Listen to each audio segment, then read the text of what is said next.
that the meeting's now live. Okay. Hello, ladies and gentlemen, and welcome to today's meeting of the Cabinet. I'm Gerald Vernon-Jackson, leader of the City Council, and welcome to this virtual meeting. Members of the public invited to view this meeting. There's been an opportunity for written representations to be submitted. We're meeting virtually in response to limitations placed on governance by the COVID-19 pandemic. For the purposes of this meeting, the City Solicitor has advised that pursuant to Section 78 of the Coronavirus Act 2020, this meeting will be run by reference to the model standing orders as set out in Local Authorities Coronavirus Flexibility of Local Authorities Meetings Regulation 2020 number 392. Members, please keep your cameras on throughout the meeting and only turn your microphones off when you speak. Officers, please keep cameras off until you're speaking, and likewise keep mics off unless you're speaking. I'll now ask members of the Cabinet to introduce themselves. So going around on my screen, Councillor Matthew Winnington.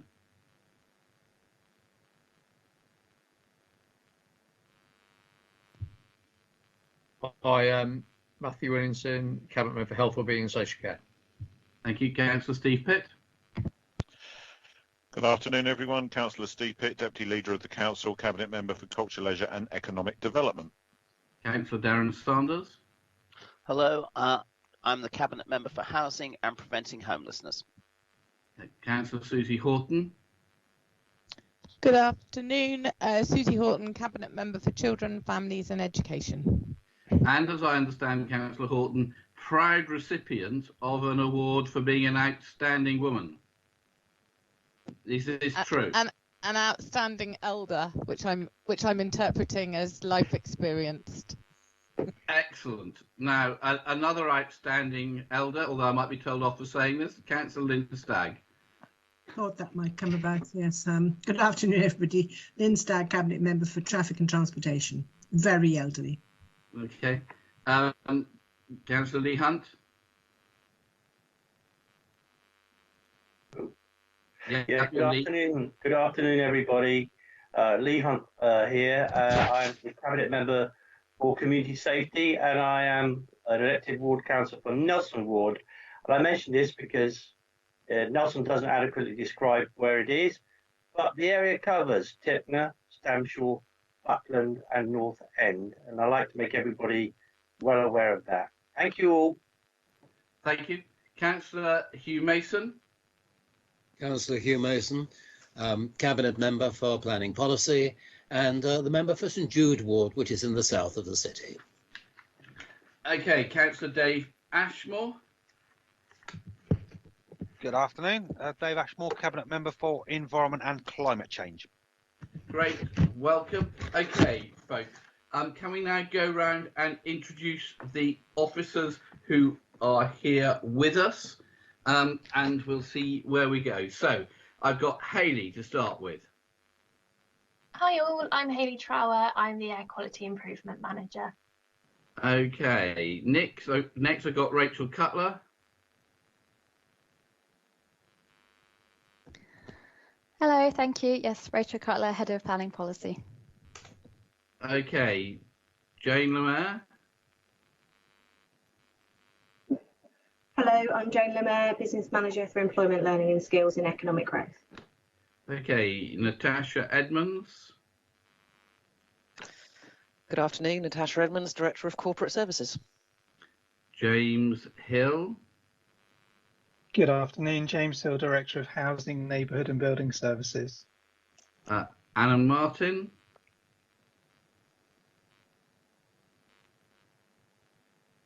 Anna, are you here? I'm sorry, I'm just unmuting. Yes, Anna Martin, Local Democracy Officer. Okay, Ian Maguire. Good afternoon, Ian Maguire, Assistant Director of Planning and Economic Growth. I'll be presenting the SIL item today. And you're very quiet, Ian.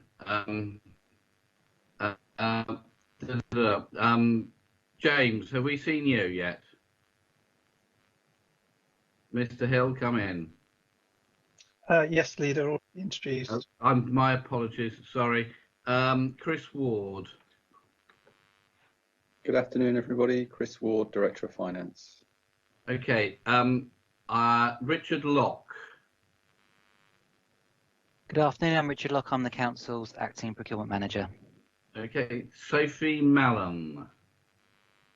Afternoon, everybody. My name is Sophie Mallon and I'm acting as City Solicitor. Thank you. Alex Roke. Good afternoon, Alex Roke. I'm the Technical Transport Planners in the Air Quality team. Thank you. Mark Sage. Hi everyone, Mark Sage, the City Council's Tackling Poverty Coordinator. Okay. Is there anybody I have missed out? Speak now or for...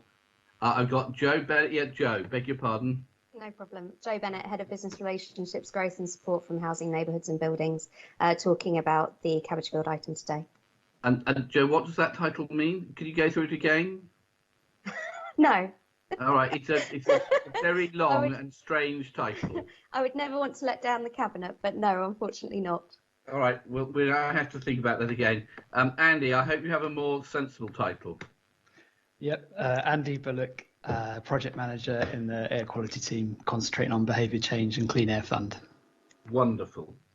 Okay, look, we were going to... I think that's it. Is anybody else not being able to introduce themselves? No. Okay. So, as I understand it, what I think we were going to do is to try and do things from the reverse order as published, but we haven't seen either Mike Stoneman or Alison Jeffrey. I have texted both of them. Oh, Mr. Biddle, Chris Ward says Andy Biddle hasn't said hello and introduced himself. Mr. Biddle, are you here? No, is the answer to that. Okay, so we were going to start with the 2 education items, and that can't happen. And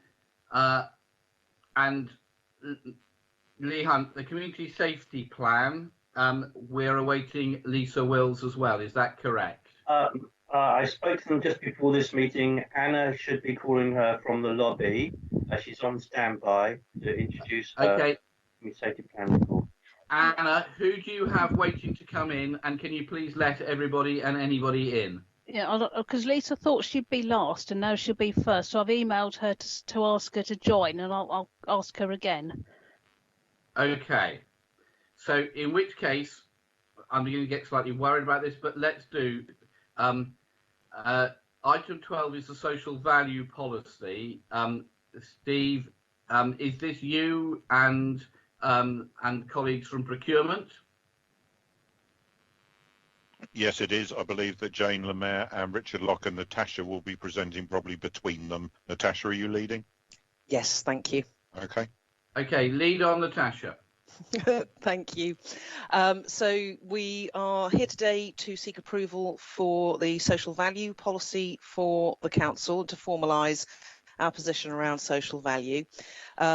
This recognises existing good practice in delivering social value to the city, but also formalises the position and how we take further steps to deliver social value, particularly as we focus on recovering from the pandemic. The policy aligns to both our corporate priorities, but also the city vision that the Cabinet recently were presented with, developed by the city, its residents and partners. It is very aspirational, and in as much as it is a very holistic approach, so it doesn't just focus on procurement, it focuses on how we deliver social value across a range of different areas, including our climate agenda as well as our people agenda in terms of health, well-being, and not just in procurement terms. So the work recognises everything that we're already doing and then focuses holistically on what more we can do going forward. There are a number of levers that we will be deploying as part of this policy. So I already mentioned procurement, contract management and commissioning, but there are also opportunities in regeneration and planning, education and skills, employment and volunteering as we go forward. We also are able to lever some of the excellent partnerships that we have across the city, but also in terms of how we promote the work that we do around social value through improved communication and cultural change within the organisation, so that we can develop more of a mindset around how we deliver social value going forward. The appendices also set out some of the activities that we'll be focusing on in the first year of implementing the policy, particularly on some of the quick wins. That will focus in the first instance on procurement and commissioning and contract management, but also on developing more of a comms and marketing strategy around the existing good practice that we currently have in place, and developing our social value work with the partners that we currently work with. And finally, developing a framework for how we can actually measure the social value that we currently deliver and what we will be delivering going forward. So that's a brief summary of the policy. And over to you. Thank you. Okay, Richard, anything you'd like to add to it? Natasha's given a very, very good overview. Okay. There, I think in terms of, I think there's nothing further really from me, I'm afraid. No, okay, that's great. Mr. Pitt. Yeah. Thank you very much for bringing this forward to us today. It's a piece of work that the number of members of the Cabinet have been working on, actually. Councillor Atwell, Councillor Horton and I have all been involved in the development of this process.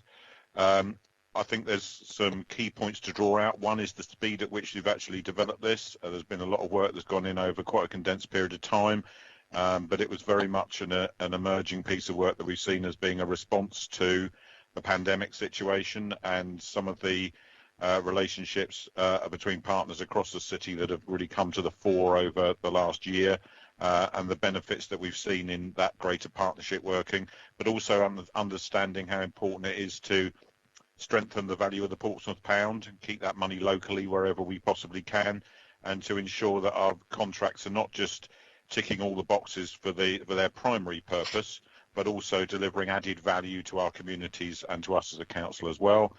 But also, it's not the start of a journey. That would be unfair, because actually there's a lot of things we already do, as Natasha said, as a council to deliver social value. But it is marking the current position of where we are on that journey and saying, okay, looking back, we've got things that we've learnt and some good practices that we've already got in place, but there is a lot further to go.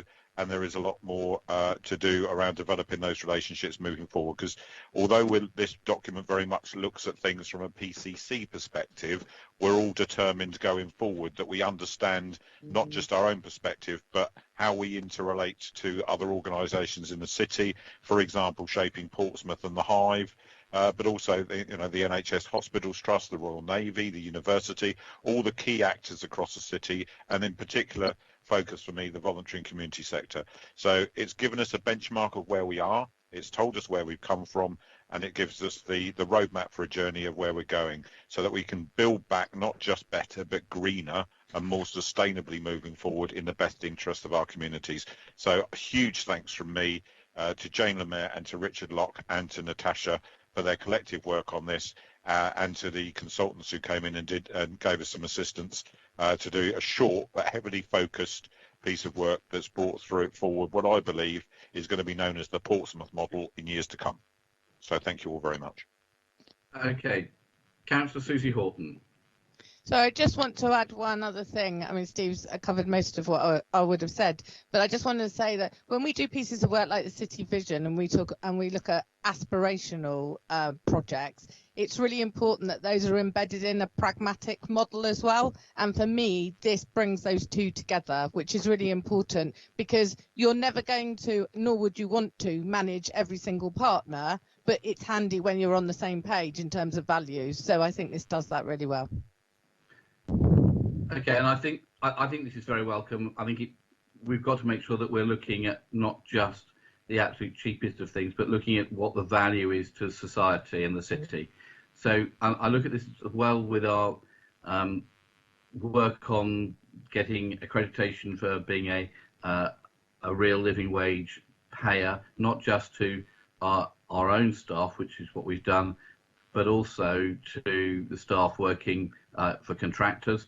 And I think that's very positive. And I think building those things together show the change that we're wanting to see in the way in which the council operates as an organisation that puts out contracts. We don't just want to look at the cheapest possible. We want to look at quality and building sustainability within our city. So my thanks to everybody involved with this. Colleagues, are you happy for this to go forward? Thank you very much indeed. Okay, that's done.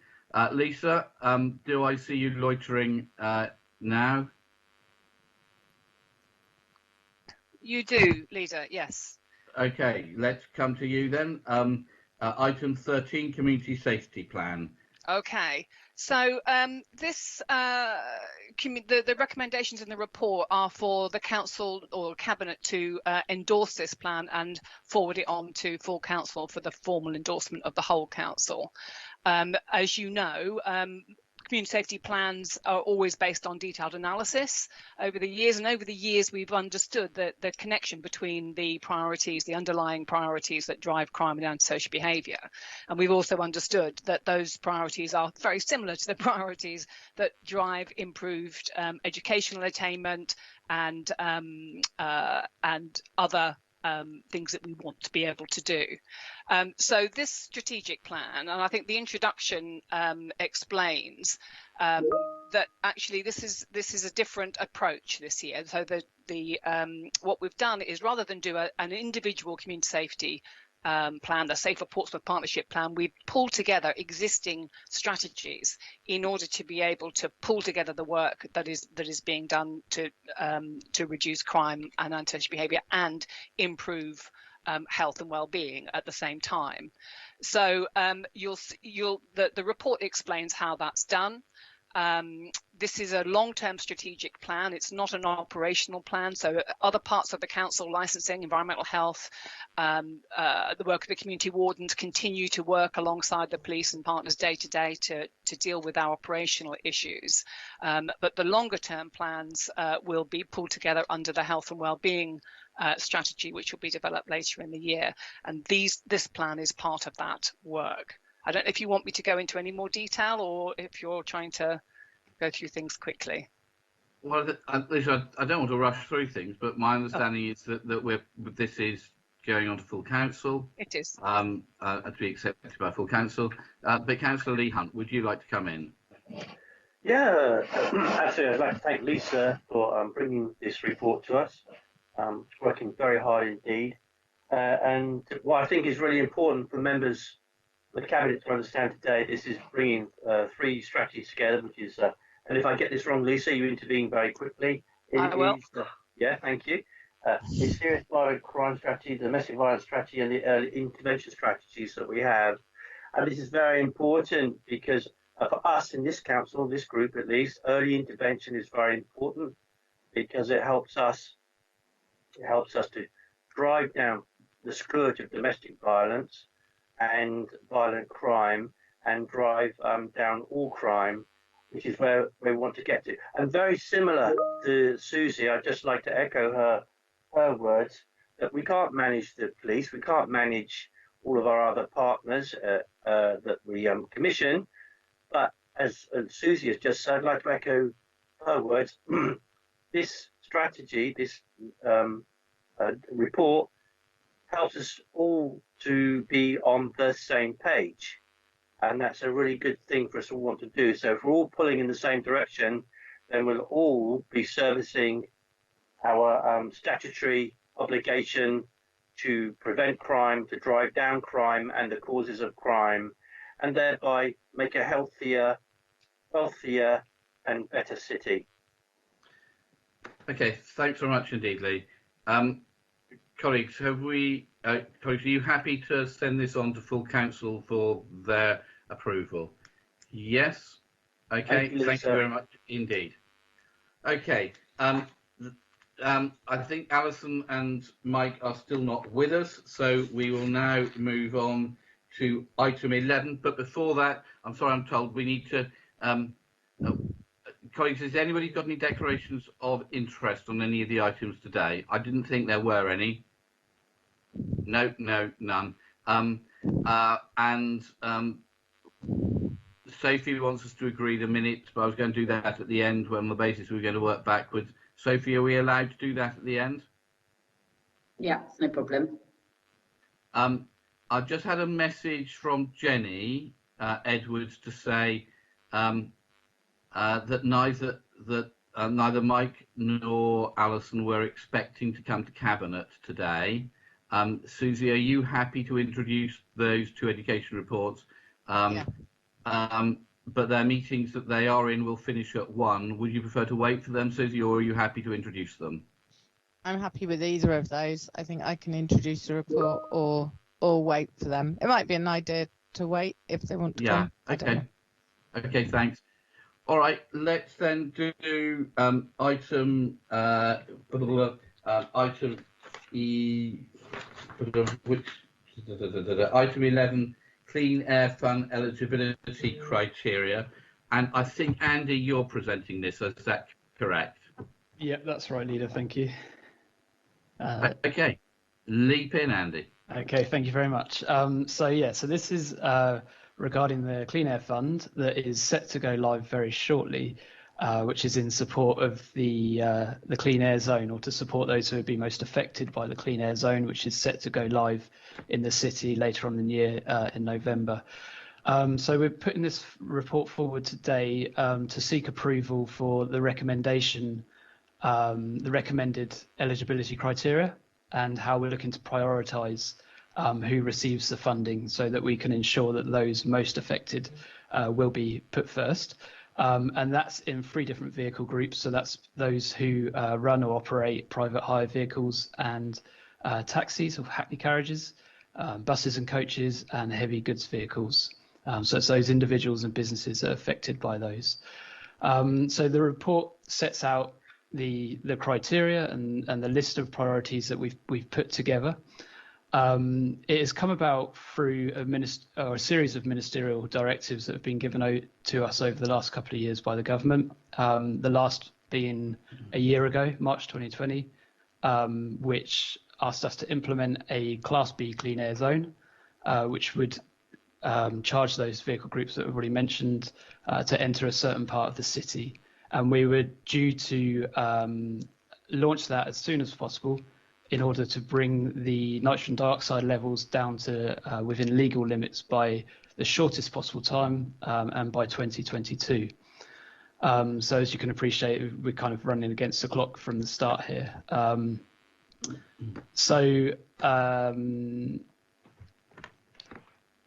We have secured some funding from the Joint Air Quality Unit as part of the government through this process. The funding that we've so far secured for these different vehicle groups won't be able to support absolutely every individual and business affected.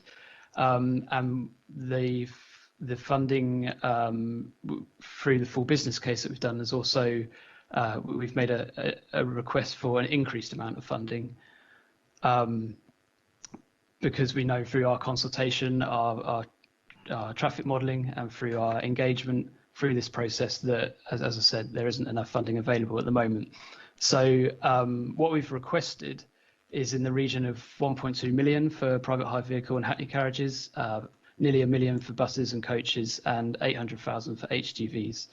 And they're grants for a specific number of vehicles. There is an increased emphasis on our full business case on wheelchair accessible vehicles in particular.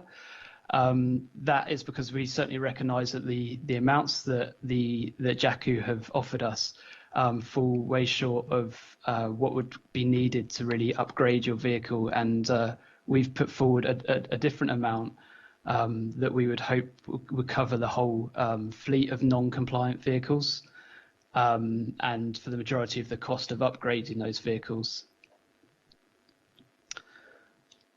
So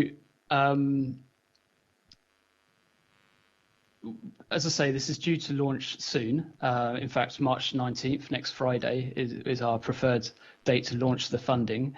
The eligibility criteria and the prioritisation does take into account the impacts of COVID over the last year on how possible it's been to operate businesses in the city and in and around the city. Other clean air zone cities have been in advance of our dates, so that's where we kind of contrast with them in some areas. And we have also done everything we can to make this as accessible as possible and raise as much awareness as possible. So that includes a dedicated website, includes a pre-registration process, lots of stakeholder engagement, and other actions as well. So the report sets out the main points of the eligibility criteria. We've tried to make it kind of as least restrictive as possible without making it a free-for-all at the same time. So it is less restrictive than other local authorities, but the main points are obviously that it's the vehicles that would be using the clean air zone, that they're non-compliant, that they're the local businesses and individuals first, that they can show when it's taxis and private hire vehicles, for example, that they can show that they certainly intended to be operating over the last year, and we can do that through making sure that they were licensed for last year, albeit they don't necessarily have to have been active in the last year with active licensing. That they will make full use of this funding, so that means obviously that they will try whatever they can to commit to continuing to be active over the next few years, that they won't sell the vehicle that they're upgrading to, and that we can enforce and prevent fraudulent activity as well, and the associated legal measures will be put in place for that. The HGV and coach and bus funding eligibility criteria will be identical actually for those vehicles, identical between them. We're not proposing prioritisation factors, and when I say prioritisation factors, it's a list of criteria that would help us assess different applications against each other to determine who would be the most affected. We're not proposing prioritisation factors at the moment for taxis and private hire vehicles, because the amount of non-compliant vehicles in the city that are licensed at the moment, there is enough grants for all of them at this time. And we understand through close liaison with the stakeholders, including the licensing team, that it's unlikely that those who have suspended their licenses over the last year would return with those non-compliant vehicles. So we're quite confident about that. But we have put in place some prioritisation factors for coaches and buses and HGVs. That recognises that that there's less kind of control over them, whereby with taxis and private hire vehicles, there's the licensing in place for us to be able to control it, and a better understanding perhaps of who is going to come forward. So the report is there with the list of eligibility criteria, prioritisation factors, and it's just to also make a note that we're asking that there isn't funding available for people who've already gone ahead to upgrade their vehicles, and that we are noting that there are some exemptions to those vehicle groups, for example, emergency vehicles. So we're just noting that we wouldn't support them with funding because they're already going to be exempt from the CAS. Finally, we're asking that there's an element of delegated authority on this, where we may need to adjust the criteria or the list of priorities over time, depending on what comes forward. And we're aiming to do this in rounds. So we'll have a first round of about 4 weeks, where it gives us time to kind of assess the applications coming in, compare them against each other, and ensure that our standards and our levels are in the right place. So it's just asking for continued delegated authority over that, and that is that in a nutshell. Okay. All right. Thanks very much indeed. Councillor David Ashmore. Hello.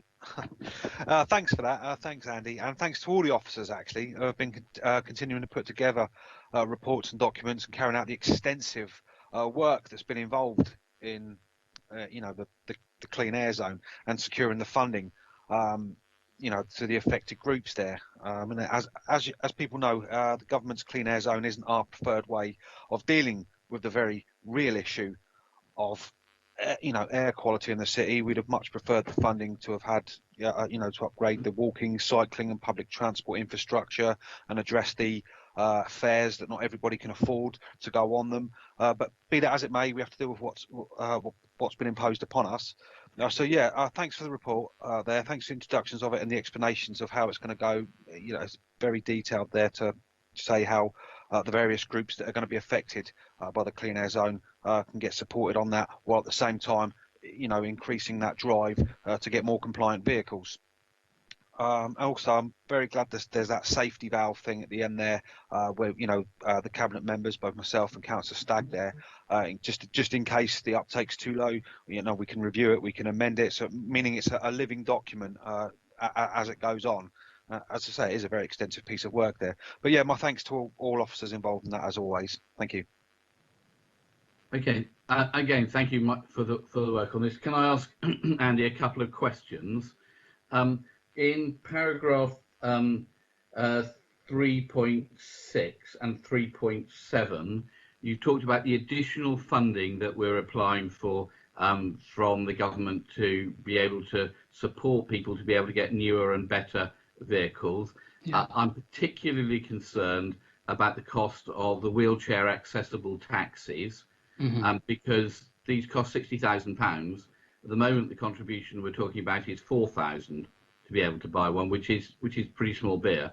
Can you update us about whether the government has come up with any additional cash? Because I know we've said here we're looking up to 15,000.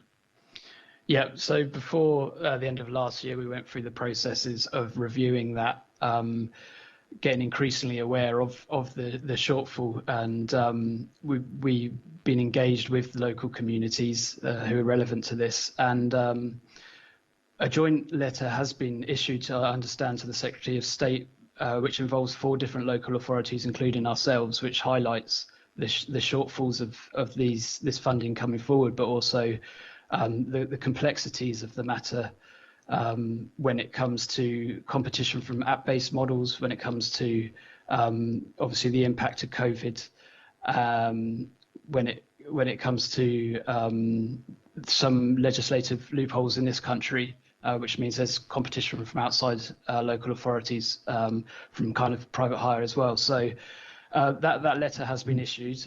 We did put forward justified funding for 15,000 per wheelchair accessible vehicle.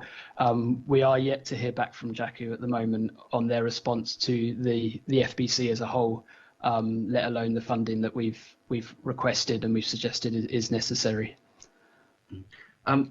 So Andy, can I ask, if we don't get the money to do the upgrade, I think this is very difficult for people who are trying to invest in wheelchair accessible vehicles at very great cost.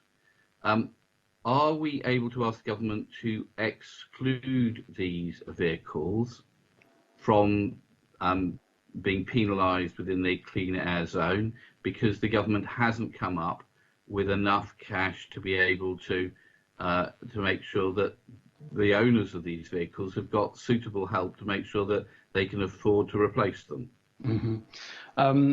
As has been kind of our approach all the way through, we'll do whatever we can our side to help everyone with the money that we do have initially. For example, that will include what we've been looking into is retrofitting vehicles. A little while back, there was quite a lot of negativity generally in the industry and other local authorities, I guess, relating to retrofitting, for example. And so we've done a lot of research into that, and we're continuing to do that as one option to help people where we can. It's not a full answer, but it's one area that we think we may be able to help some. The way that all of this is designed, the rounds and the criteria and the opportunity to add some prioritization if we need to, that is designed like that so that, as you say, it can be an ongoing active approach to this funding. So we have regular communication through the official lines to JACU, and we'll continue to monitor this, and we'll continue to put case forward where we would hope to be able to kind of reallocate funding if we can. And we have our kind of liaison with other local authorities as well. So it's a very kind of transparent and pressing situation, yeah. So, Andy, I think, therefore, what I'd like to say is if government, because this is all government imposed, this is not our choice, this is all government imposed, the whole thing. If the government are not prepared to come up with sufficient money to be able to make it economically viable for people, taxi drivers to be able to change their wheelchair accessible vehicles, then I think if retrofitting can work, that's great. But if none of that works, then I think we need to be saying to government that it is not right for these vehicles to be charged within the clean air zone, because they provide such a vital service to people who are disabled. There are not that many of them, and they're an enormously costly investment for taxi drivers. So if we could do that, I would be grateful. Yeah. Is that a yes, Sandy? We'll continue to look at that, yes. Yeah, I want us to formally write to the government, or whichever bits of it you're in dialogue with. I'm happy to help draft something. Okay. Okay. Yep. All right. Anybody else, colleagues, on this one? No. Okay. Thank you very much, Andy. Thank you, Hayley, and everybody else involved in the team. That's most useful. Thank you. I see that Mr. Stoneman has appeared and is loitering at the bottom of my screen. Mike, are you there? I'm here, yeah. Excellent. It's lovely to see you. I'm Hello. sorry if we discombobulated you by reversing the order. That's all right. But we thought you were interesting. Okay. We may be wrong, but... No, I'm sure you're right. So, going back to the beginning, Mike, could you just walk us through the report about the investment in specialist educational facilities for kids with special educational needs, what the plan the council's come up with for doing this, and the effect in terms of what we're able to do to support these incredibly vulnerable kids? Yep. Okay. So I'll give you a bit of background very briefly. So we've been working on an SEND strategic accommodation review for the past 2 years, which was completed at the back end of last year, and that set out then a 5-year programme of works to deliver on the demand that we know is coming through the system. So this is for our most complex special education needs in the city, as well as some alternative provision as well for those children who have particular issues around social, emotional and mental health issues. And what we've tried to do is come up with a very inclusive strategy. We had at one point a number of years ago thought about creating a brand new special school in the city which could cater for all the demand that was coming through the system. But we've moved away from that, one, because it meant just one location, and it's much better if we can spread this across the city. Two, the capital costs were very significant, so we've been looking at a system whereby we can expand some of our current facilities as well as some potential new provision. And also mindful of the impact on the high needs block of the dedicated schools grant, because the pressures on there have been significant. So we've come up with a plan, and that's set out in the report. It's a 5-year strategy, and we've been asking for funds to cover the first 3 years of the projects that we've got lined up. So that includes, for example, a new inclusion centre in one of our mainstream schools. It includes expansion at Cliffdale Primary Academy. It includes expansion of some of the facilities that come under the Mary Rose Academy, in particular the facility called the Lantern, which is in Fratton. Some of you will know used to be where the Harbour School was based.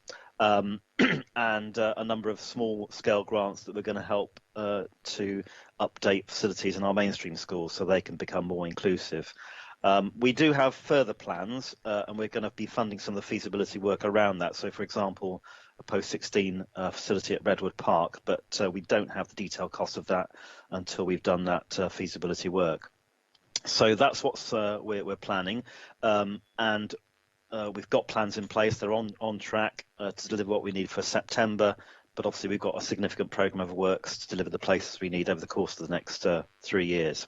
If we don't do this, then it creates all sorts of issues. One, if we don't have those places available in the city, in the locations that we've got them planned, then we're going to have to start looking at out-of-city placements, which one is not good for the families involved, but two, it's very expensive. So that's one big issue. And then, of course, it also impacts on the high needs block of the dedicated schools grant. So if we are funding those out-of-city placements, then that puts further pressure on the high needs block, which is already under considerable pressure. So we think we've got a really clear strategy. We've got good buy-in from all of the stakeholders in the city, in particular our special schools, but also our mainstream schools as well. And as long as we deliver what we've got in the programme, then we should be able to meet the demand that's coming through the system. Okay, thanks so much. Councillor Susie Horton. Thank you, Leader, and thank you, Mike, for presenting that report. I've jotted down a few things just in case Mike couldn't make the meeting, so I'll try and pick out of my notes, not too much repetition. But I just want to just give a little bit more on the background about the increasing numbers of special educational needs children.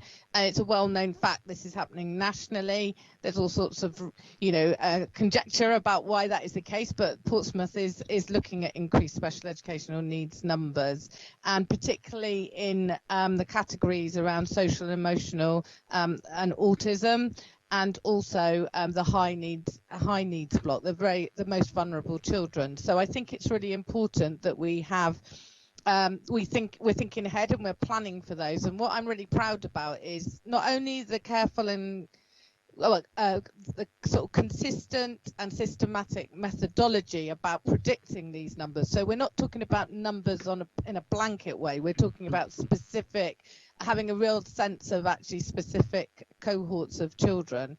And this methodology has led to this plan.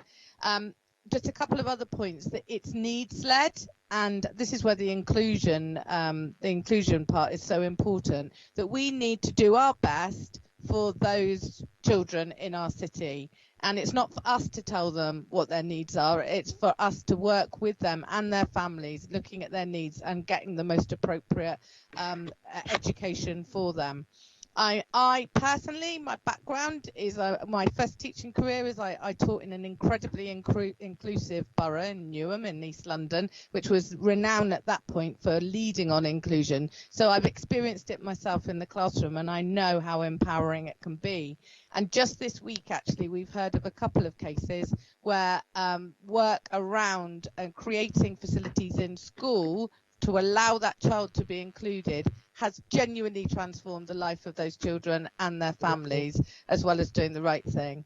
So the last point I want to make, I mean, the report details and Mike has already covered this, around the balance between special educational needs, specialist provision, I should say, and expanding those numbers. And that is where those children need to be in that specialist provision. But also the alternative provision. And what's really brilliant is that we have excellent in-house architects who now are experts in architecture for special educational needs provision within schools. And they bring in local community artists, they bring in their knowledge of the city, and they are kind of a homegrown team. And it really is quite humbling and also very exciting to hear the discussions around the building. And for me as an educator, to hear how that is around the quality of educational experience of of those kids. So I think it's a really aspirational plan, but it's a well thought plan. And I thank, obviously I thank the officers for all their work on it, but I also thank my colleagues, because I know I'm a pain when I champion this all the time, but I don't want any child in Portsmouth not to have the best education that they possibly could have. So thank you. Thanks very much indeed. That's both Susie and Mike. I've got a couple of questions, Mike. First of all, you talked about one secondary school where we're going to do a significant investment. Where is that, can I ask?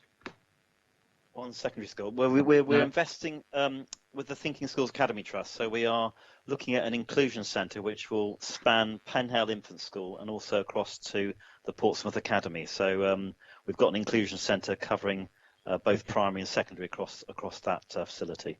Okay. That's in the plan at the moment. And Portsmouth Academy is the girls' school? It was, yeah, and it's a co-educational school now, yeah. Okay. My second thing is that you talk about the high needs block. Yeah. That's a lump of money for particular kids. If there was more pressure on it, what then wouldn't happen? So is that money coming out of schools or? Yeah, no, it's part of the Dedicated Schools grant, of which there are 4 blocks, one of which is the high needs block, which is probably the block that's under the greatest pressure because of the increasing numbers that we're seeing coming through the system. Numbers of pupils which have an education and healthcare plan. So yes, there's a lot of pressure on that particular block. It's money that goes straight out to schools for those places, for those children. Yeah. If we go over what's in that block, then we have to dip into the carry forward, which we do have some within the Dedicated Schools grant, but you know, eventually that will run out. So yeah, so we have to manage that budget really, really carefully going forward. Okay. All right, thanks so much indeed. I suppose my question, Mike, is not for you. It wouldn't be appropriate. But at the budget meeting, both our Labour and Conservative colleagues voted to not support this and this money not to happen and this money not to go to kids or children with special educational needs. And my question is, why on earth did they think that was not necessary in Portsmouth? It seems, Mike, you and Susie have put an incredibly good case of why children with special educational needs in this city need that support. And if they don't get it, then there'll be real pressure on other schools. So my question is, why on earth did our Labour and Conservative councillor colleagues vote against this? We will have to ask them. They have to be responsible for their actions, but it is a very, very surprising decision on their behalf. Okay, thank you very much indeed. That's really helpful, Mike. We've got your other report, item 14, the Capita One system. Mike, can you just explain to us what that's going to do, why it's important? Yeah, so briefly, the Capita One system effectively supports all the pupil data that we have on pupils in our schools. It's an absolute critical system for a variety of purposes which are set out in the report. Without it, we couldn't deliver many of our statutory functions. And at the moment, it's working. The system does work. We've had it for over 10 years, but it's starting to creak. And what we're seeing, disappointingly, from Capita is a lack of investment. And in fact, on top of that, increased maintenance costs year on year. Our expectation is that Capita may at some point pull out of this market. They've already sold off parts of the business already, and we are having to look at a potential future replacement for this. If we leave it until the point at which Capita disappear from the market, then we will be scrabbling around with many other local authorities trying to find another provider. What we want to do is actually do some planning for this, have the funding in place which allows us to go forward with a procurement exercise and ensure we get the system that is right for the Portsmouth City Council. We are looking at a range of providers. We're doing some soft market testing at the moment, but yeah, it is critical we get this right. And at the moment, we are losing confidence in the system that we have been working with for many, many years. That's the reason we're doing it. Okay, thank you so much indeed. Susie, anything you'd like to add? Of course. No, I just think this is one of those ones. We all know that money's tight, and we've just had an item which talks about the needs of the most vulnerable children. So that's a no-brainer. You've got vulnerable children, the money needs to follow them. When it comes to things like IT, I think there's 2 to 3 steps that you have to go through to realise the impact of this. It's a cold thing to say an IT system, but it's not a cold thing to say children who are excluded, children who have special educational needs, children who are on reduced timetables, children looked after children. When you realise that this investment in IT actually is the system that holds those children safe, you can see why, yet again, colleagues, I've been banging on the door saying this is really important. I don't want to wait for it to reach a point where there's a crisis and you realise that those children are now vulnerable. You want to plan ahead and get in systems that protect that catastrophe, but also that can lead to efficiencies so that you can have more money to spend on those other face-to-face things. So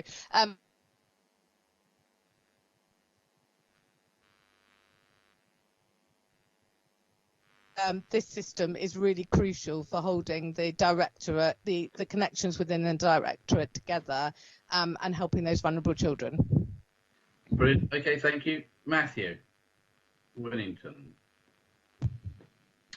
Thank you. I'd just like to draw a parallel here to the investment that's gone on in IT in the adult social care portfolio, and how critical it is and what a difference it's made having up-to-date, secure. Let's remember, this is really important. Secure IT. This is about safeguarding the information and the data on the most vulnerable children in our city. Just as the new IT systems in adult social care is about protecting the information and data and the safeguarding of the most vulnerable adults in the city.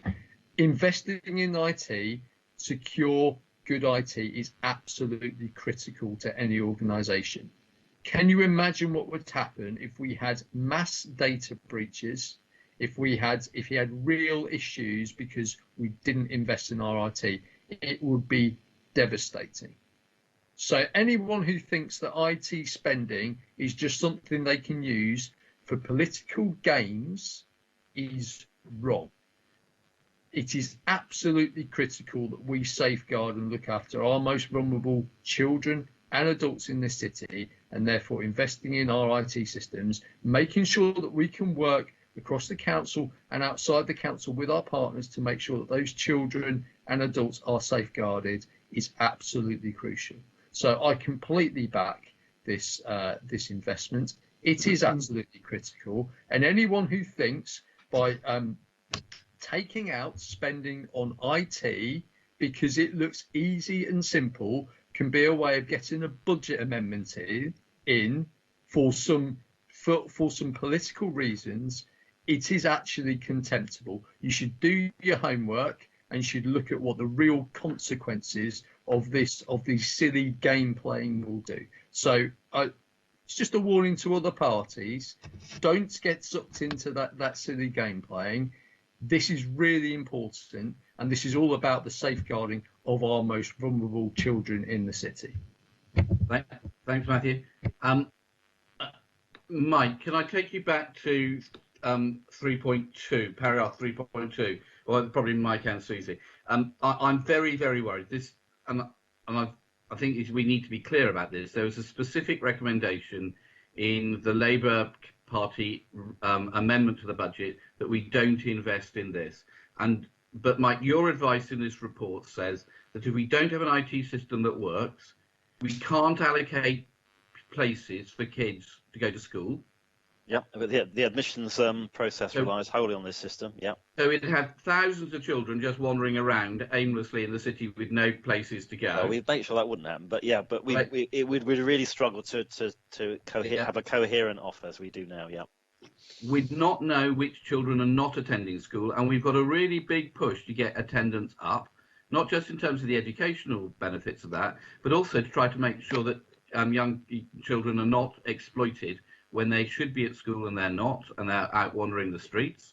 So we wouldn't know about that. And from my point of view, coming from a social work background, knowing where kids aren't at school is really important to make sure that we protect them from exploitation, and therefore not having a system that gives us that information means that we're at a disadvantage in trying to protect children, and therefore it seems to me this is the right thing to do, and I am very surprised that our Labour colleagues decided that this was not worth spending any money on. And Mike, I'm not going to ask you to comment on a political thing, but thank you very much indeed, Mike, for that. That was a very helpful and useful report. Thank you very much. And Mike, you can go back to, I know you weren't expecting to be here, which was a surprise to me because I presumed you'd want to come and talk to your reports. But anyway, you go back to whatever else you were doing, Mike. Yeah, not a problem. No, thanks. Thanks, Gerald. Okay. Item 10, Cabbage Field Row, haven't update on progress. Joe, is this you? Yes, it is, Leader. Thank you. So I'm going to, for the sense of brevity, I'm going to get through this as quickly as possible. So, Leader, you asked us to update the Cabinet on progress with the Cabbage Field Row development, to explain the benefits to social housing and Portsmouth of developing the site. Just going to skim over the background, but basically this site is in the Havant Borough Council local plan as suitable for residential development. We put a feasibility study to our internal strategic developments team in January of 2019. They started to work it up for us. We went to a pre-planning meeting in early April 19 with Havant colleagues, and after a review of their waiting list and ours and multiple discussions, we came forward with the idea of attempting to develop the site for council homes to be held within the HRA. We are expecting to share allocations for this site with Havant Borough Council on a 70-30 split, so 105 dwellings coming to, circa that, 105 dwellings coming to the Portsmouth list and 45 to the Havant list. We want to test the tenure and allocation position through an outline planning application. There will be other matters within that application, so access, layout, scale, etc., with landscaping and appearance left as reserved matters. The decision to progress with a report to our Cabinet member solely to obtain an outline planning permission rather than the usual report request, which is for a full capital scheme, was taken to ensure that we had the certainty of the tenure and allocations for the development, and to ensure that the HRA didn't incur costs for a development that it couldn't bring forward as council homes. On the 25th of January, then, we brought the report to Councillor Sanders requesting, and he approved, I should say, a request for £260,000 of capital expenditure from the HRA to allow us to deliver an outline planning consent for a development of approximately 150 homes within that site. We've also obviously noted within the report that we'll be bringing back a report once the outline planning consent is achieved to detail the consent and its contents, and if appropriate to request a full capital scheme. The tenure and allocations position being confirmed is what's essential for us really understanding this site and its benefits for PCC. So that report is due back to to our Cabinet member in November, following the determination of that planning, and at that point we'll be able to look at things such as how we proceed with the development. Will they all be council homes? What would the delivery model be? And to nail down things like costs, etc. That's as brief as I can be, I think. That's fine. If Councillor Darren Sanders is as brief, we will be pleased. Darren. But Darren, I do feel we should allow you to not be on mute. Good afternoon to you as well, Gerald. Thank you very much, and thank you, Joe, for this report. For me, this is when you're in charge of a city or want to be in charge of a city, you have to be responsible, both financially and socially. And one of the key aspects of that is to make sure you can house people. And so when this report came to me in January, this had been a site that had been left derelict for years. We know that we inherited a plan. We didn't inherit no plan for building council houses. So I was delighted when the idea of using this site came forward to build houses to get people off our waiting list. And the sort of numbers of houses that Portsmouth would get if we go ahead, should we go ahead with this plan, is about 5% of our waiting list. That's 5% of people, more than 100 families who are wanting a home, who don't have a home now, don't have a home they need now, and can get one. That to me is a responsible way forwards. And I was delighted when there was absolutely no opposition from my Conservative and Labour colleagues to this scheme. Absolutely delighted. Not a peep until we got to the budget meeting. Susie has explained the irresponsibility of the Labour Party in sacrificing a vital system that will help the lives of some of the most vulnerable in the city. And we have done the right thing, the responsible thing. This time it is the Conservatives, because the Conservatives instead took a hit, wanted to take a short-term rush of money rather than invest in the long term, in something that is not only, I believe, socially irresponsible, but financially irresponsible as well. What the Conservatives, our Conservative colleagues, wanted to do at the budget meeting was to use the £6 million receipt that they were going to get on various things, including council tax deferment for a year, which means you get double the pain the following year. And that's what they would use the £6 million for. Yet by going down this approach, instead of taking a £6 million short-term rush, we would be getting £800,000 a year in extra income every single year if this development went through. And we would also get the benefits of more than 100 homes not being on our waiting list any longer. This is both the financially responsible and socially responsible thing to do. I did look at our Conservative colleagues' proposals in detail, as officers and fellow Cabinet colleagues know, and then I found out what the figures were. And I think we as a city owe it to the people, especially as we're coming out of a pandemic, to be responsible both financially and socially. This does that, and I'm terribly sorry our Conservative colleagues' approach does not, which makes me sad because we should all be working together. Gerald, I realise that may not be the 20 seconds you were after, but I hope it explains the situation and the responsible approach officers recommended to me, and I was delighted to take forwards. Thank you, Darren. Very helpful. Councillor Lynn Stagg. Yes, I'll be very brief. Am I right in assuming that if this doesn't go ahead, those 105 families will still be, or some of them anyway, will still be in a temporary accommodation bed and breakfast? Because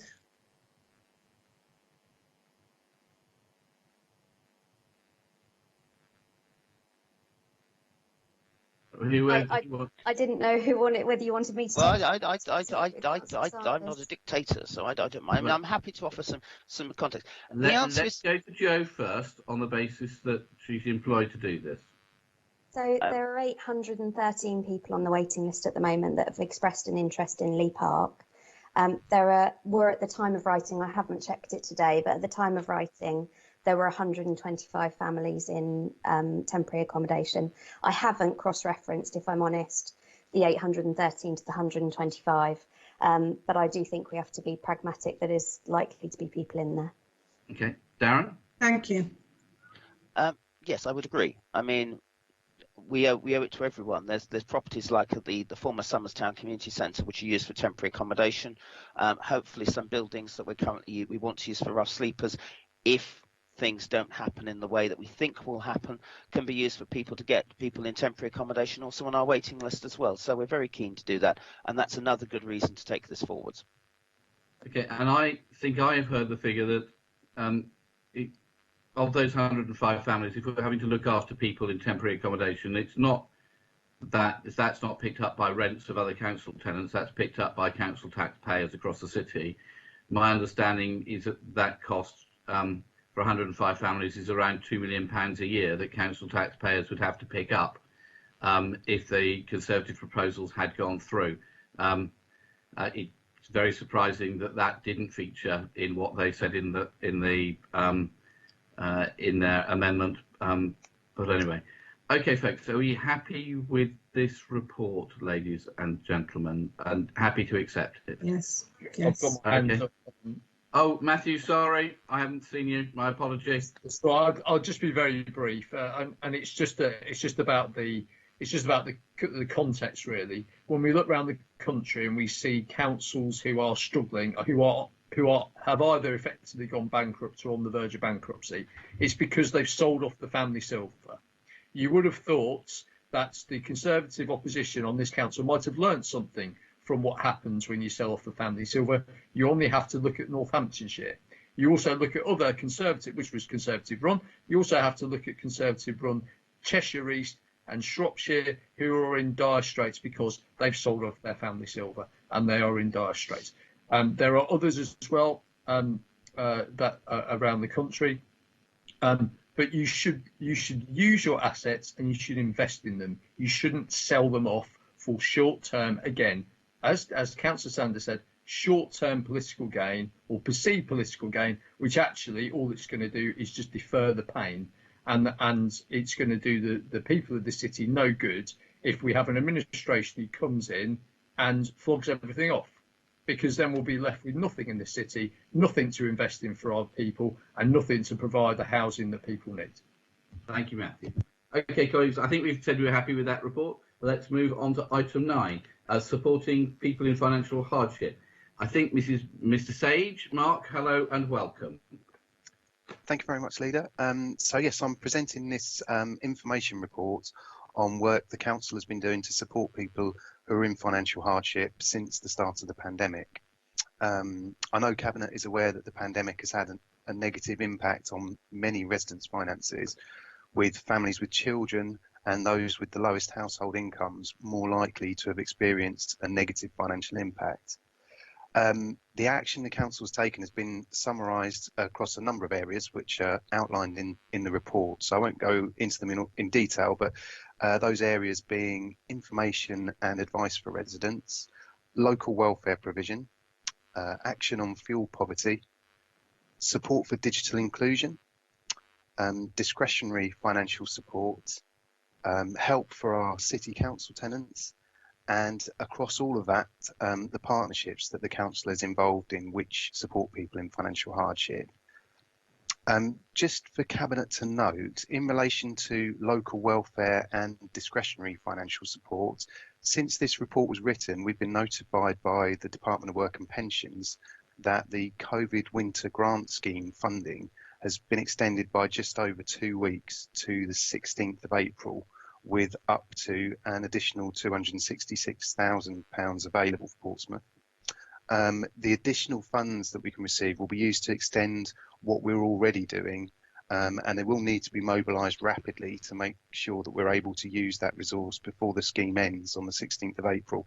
So Cabinet is not required to make a decision on that, but to note the plans to use the additional funds to help more people and provide additional assistance through the Easter holidays.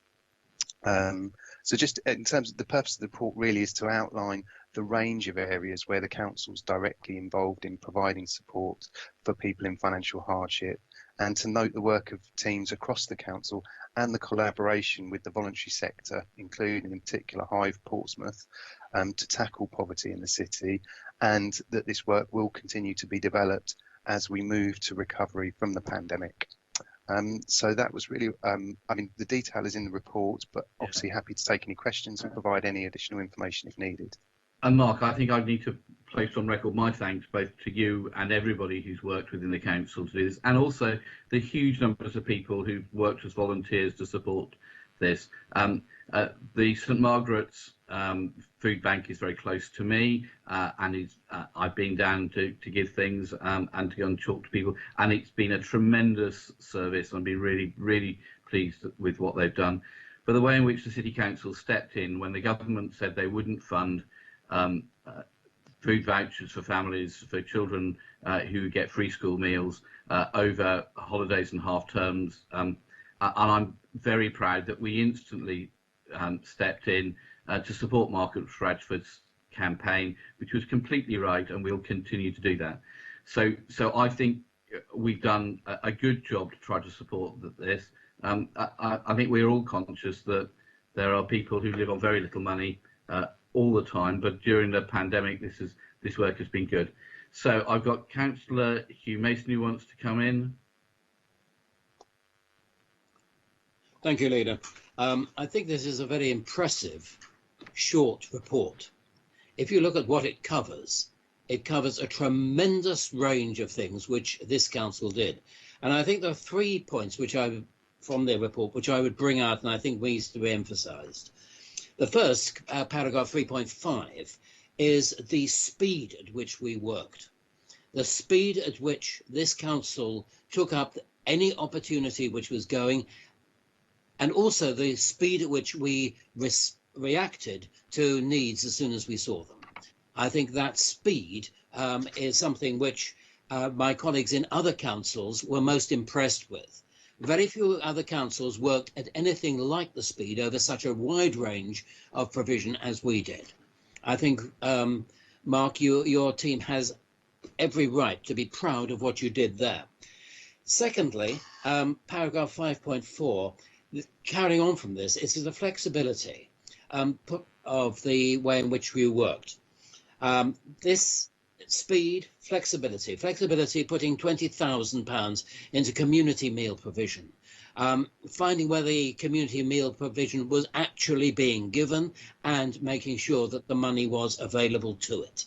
That, I think, is something, again, which needs to be emphasised. But probably most of all, in 6.3, the sudden drop in income, because this is something which people are going to find over the next many, many months, because the epidemic, the pandemic, is not over. Its effects on the economy will continue for the foreseeable future. We're going through a period of tremendous economic transformation. Our economy in this city, as across the whole of the country, is changing very rapidly. And this will result in quite a number of people having a sudden drop in income and needing the kind of services which we're providing. So it is imperative that we continue with this type of work for the foreseeable future. And I don't think you'll be out of a job anytime soon, Mark. Thank you. Well, Mark, that's high praise. I think some people may not know, but Councillor Hugh Mason has been cooking meals for the homeless for the last 26 years at his church in Southsea, so he's got real hands-on experience of this. So to get praise in that way from somebody who's got that hands-on experience, not just talking about it but doing it, is good. I've got Councillor Susie Horton.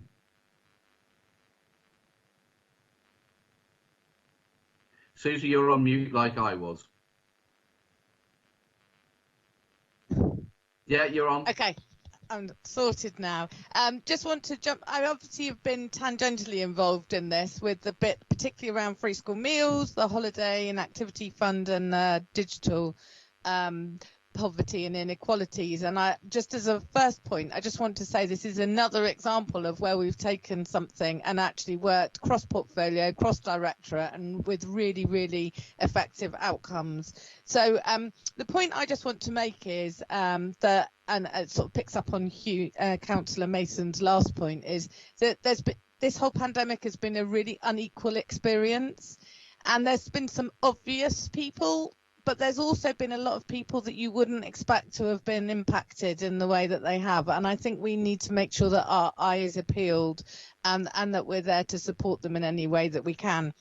I was just jotting down a list of people who have been involved in this. For me, is like obviously the council officers, and massive thank you for getting this really effective strategy off the ground so quickly, and also the flexibility to use the funds as they've changed and as feedback has come in.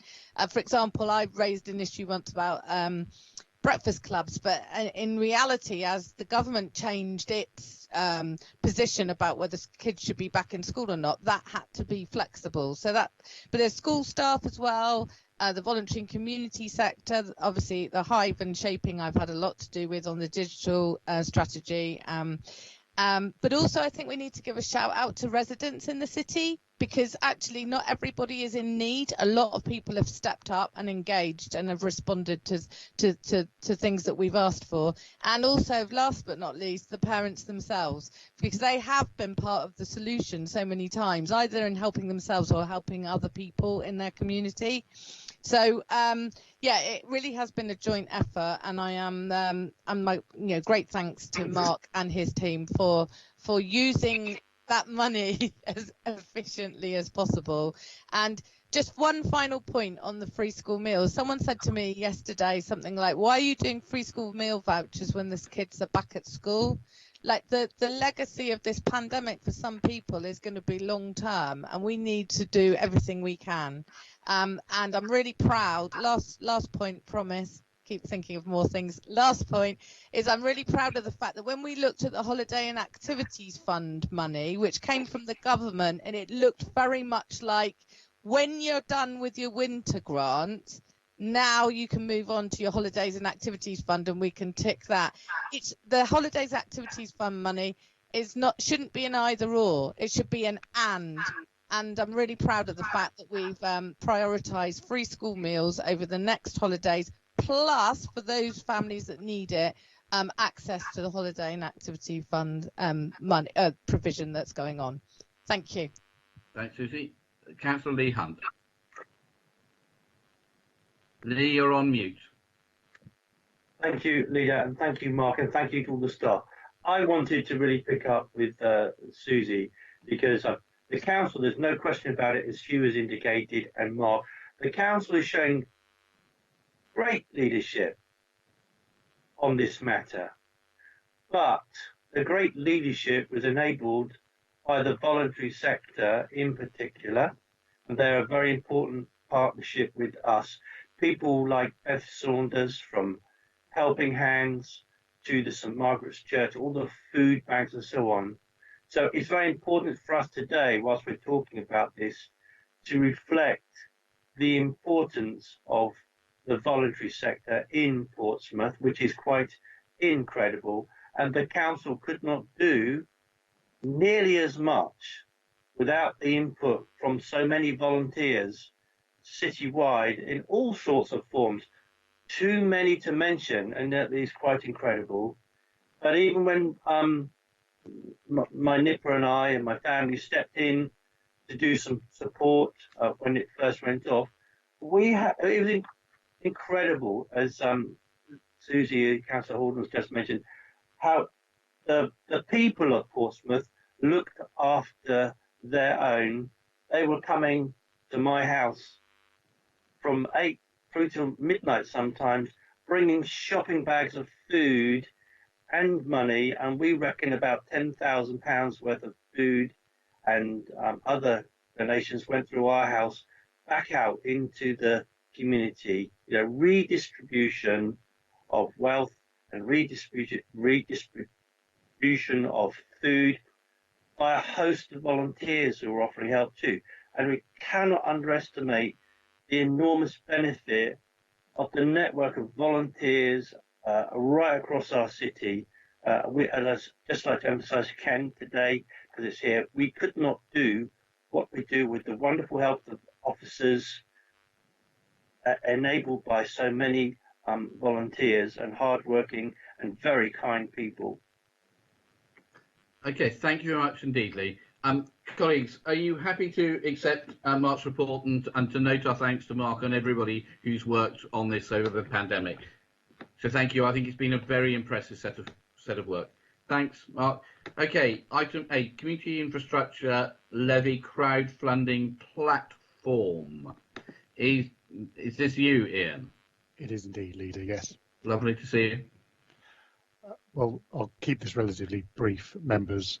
As I know you are aware, 15% of all the community infrastructure levy collected by the city is ring-fenced into a neighbourhoods pot to be spent on a local level rather than on a citywide level. The officer team, supported by members, of course, have been working on ways to maximise that opportunity to support communities and ward members to make sure that that money that's collected is spent and goes out there to support the communities where development is occurring. This is the latest plan to assist that process. Crowdfunding as a alternative funding source is working well in the city already. We have a crowdfunding platform set up for small business that is doing good work to support both small business generally and particularly the COVID recovery stress that small medium enterprise is suffering for. This proposal brings the crowdfunding platform into the realm of community infrastructure levy for neighbourhoods. In truth, it doesn't really change much of what actually you deliver. It's giving an opportunity for communities to crowdfund in parallel with your current governance structure for delivering community infrastructure levy at the neighbourhood level. So currently, community infrastructure levy projects are brought forward and agreed by ward members, having been assessed by officers for their legal compliance and the financial ability of the ward to support it. That is already being done in a way that is partly supported by local fundraising. By putting this process in place, it gives a more structured and an easier way for local fundraising to be done in parallel with the awards given directly by you through the community infrastructure levy. Consequently, the proposal and the recommendations laid out in the report are fundamentally twofold. One, that we do set up the crowdfunder platform for this purpose. That has an administrative and marketing cost. That's £5,500 for the next 3 years that will be covered by the community infrastructure levy administration charging. And two, that we create the earmark reserve of £50,000.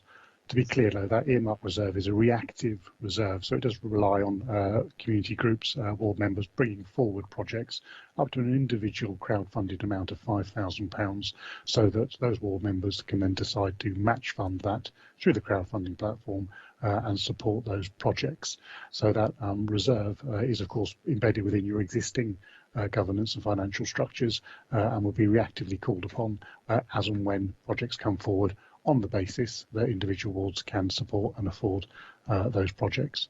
This whole process would be managed by your planning obligations spending officer, the officer who already supports ward members and community groups to ensure this money is spent. And he obviously leads on the key issues of assessing projects against their compliance with Regulation 59 of the SEAL regulations to ensure these are legitimate community infrastructure. As I say, this is adding to your current processes.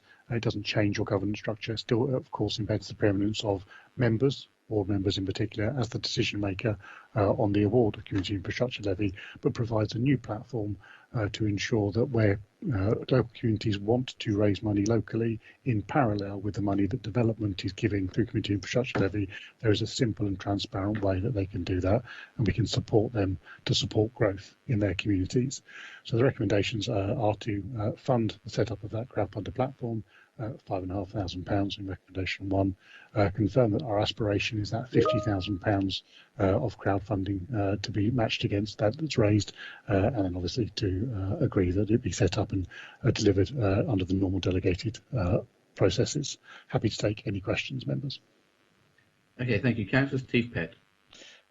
Not a question, Ian, because as you know, I'm very well acquainted with this, having worked really closely with the economic development team, Mark Pembleton and Kim Pellett in particular. And Kim's done outstanding work with our existing crowdfunder scheme over the last year. There's 20 plus businesses in Portsmouth that might not have survived the pandemic if we hadn't had that scheme in place. That's dozens of jobs that exist today and are going to continue to be productive and generate some really good social enterprise activity and across many of them in the city moving forward.